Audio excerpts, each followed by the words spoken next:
오늘은 사사기서 6장의 말씀을 묵상합니다. 믿음장인 히브리서 11장에서 기드온을 소개하면서 믿음으로 나라를 이기기도 하며 라고 아주 간단하게 설명합니다. 기드온은 믿음으로 침략자 미디안을 이기고 이스라엘을 구원한 사람입니다.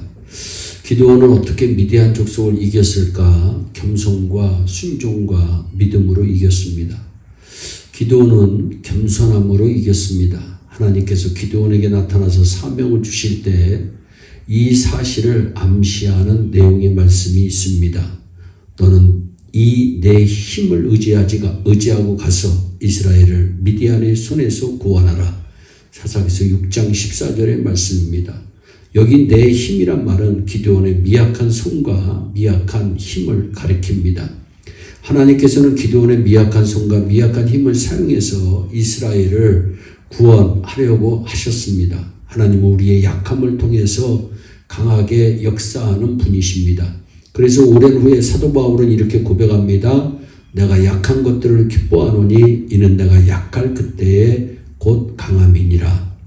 기드온은 하나님의 부르심을 받았을 때 자기의 미약함을 고백합니다.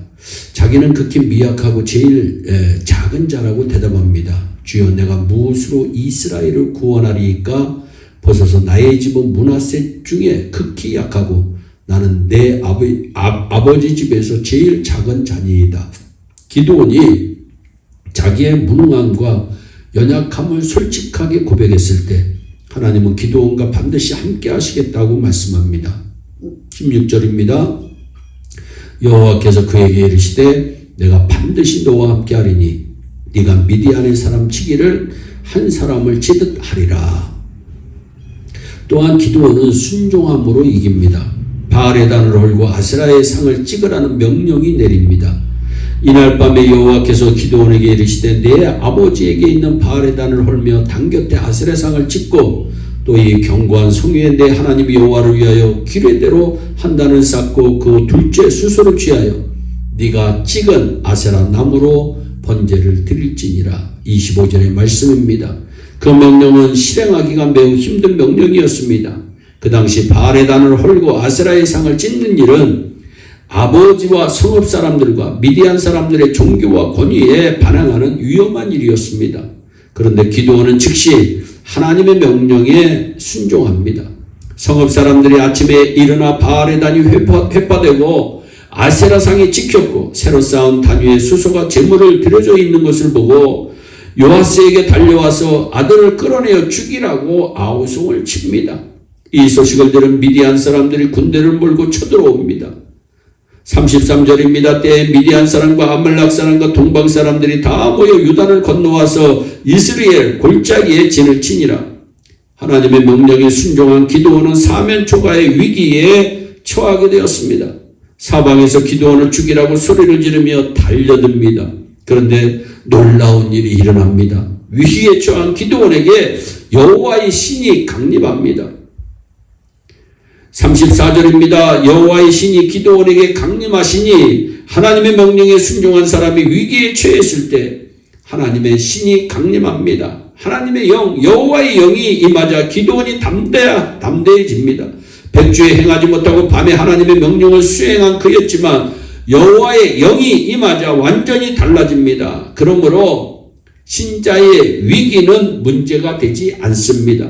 하나님의 명령을 순종하는 사람에게 있어서 위기는 오히려 하나님이 함께하고 하나님의 영이 함께하는 축복의 기회가 되는 것입니다. 또한 기드온은 믿음으로 이겼습니다. 기드온은 처음에 나팔을 불어 수만 명의 군대를 수집했습니다. 그런데 하나님께서는 수만 명의 군대의 수가 너무 많다고 말씀하셨습니다.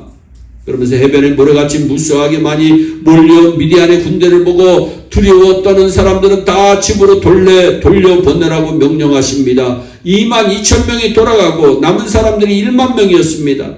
하나님께서는 또다시 개가 핥는 것 같이 허둥지둥 물을 핥는 자들을 다시 돌려보내라고 명령하셨고 침착하게 손으로 물을 담아서 마시는 자만 남게 하였는데 결국 다 돌아가고 300명만 남게 되었습니다.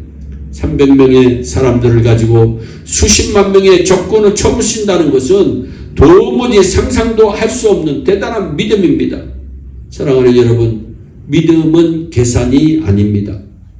계산에 익숙한 사람은 항상 불안하고 항상 두려워합니다. 믿음은 계산이 아니고 하나님을 전적으로 의지하는 것입니다.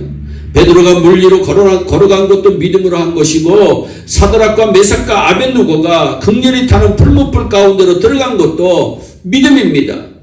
기드온이 300명의 사람들을 데리고 수십만 명의 미디안 군대를 쳐부신 것은 현대적인 무기가 아니었습니다. 나팔과 항아리와 횃불이었습니다. 믿음은 현실을 무시하고 하나님만을 의지하는 것입니다. 항아리는 연약한 사람들을 가리킵니다. 사도 바울은 자기를 가리켜 질그릇이라고 표현했습니다. 횃불은 질그릇에 담은 보배인 예수님을 가리킵니다. 항아리를 부수고 항아리 속에 숨겼던 횃불을 높이 든다는 것은 자기 자신을 부수고 예수님만을 높이 들어 세상에 나타난다는 것을 말씀드릴 수가 있습니다. 그리고 나팔을 들어 불며 여호와와 기드온의 칼이여라고 외친 것은 오직 하나님의 살아계신과 하나님의 능력만을 소리쳐 세상에 알린다고 하는 의미입니다. 기드온은 이겼습니다. 겸손과 순종과 믿음으로 미디안을 이기고 이스라엘을 구원했습니다. 위기와 환난을 당한 우리들에게도 필요한 것이 있다면 회개의 기도와 겸손과 순종과 믿음을 알고 전진하는 우리 모두가 되기를 주 예수 그리스도의 이름으로 축원합니다. 기도하겠습니다. 사랑의 하나님 아버지, 기드온에게 있었던 겸손함, 기드온에게 있었던 순종, 기드온에게 있었던 믿음을 우리에게도 허락하셔서 하나님의 위대한 일들을 잘 감당할 수 있도록 복을 내려 주시옵소서. 감사하고 예수님의 이름으로 기도하옵나이다. 아멘.